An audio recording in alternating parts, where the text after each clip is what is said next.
ادي على 2000 جنيه انك تنزل لي المنديل ده جوه شفشر ميه من غير ما يتبل ازاي؟ زي السكر في الشاي. إزاي عملتها ده؟ تكسب 2000 جنيه اهم. ومعاك بكره مناديل نزل فيها زي ما انت عايز من هنا لبعد بكره. ازاي؟ زي السكر في الشاي بقى. انت عاوزه ينزل كده من غير ما يبان؟ من غير ما يتبل. الموضوع بقى غريبة قوي يعني. غريبه. ايه يعني؟ انت مش انت بقى قطع الحركات بقى وعمال تقول لي القناطر الخيريه وفي المولد زمان كنت بلعب في المولد قدامك. انت معاك دولت ولا ايه؟ يا عم بس خدهم بس ال 2000 جنيه يا ابوي. انا خايف ده اجي اخدهم ترجع تعيط. لا لا مش هعيط انا عشان عارف انك مش هتعرف تعملهم المره دي. والله مش متأكد انا انت متاكد يعني؟ مش هتعرف تعملهم. مش عندك معاك كوبايه كده فاضيه جنبك ولا حاجه؟ كوبايه فاضيه؟ جايب لك كوبايه فاضيه.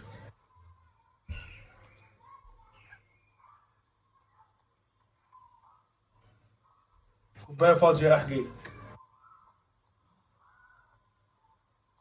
متأكد انت طبعا ان انت هتكسب ها؟ اه هكسب اه.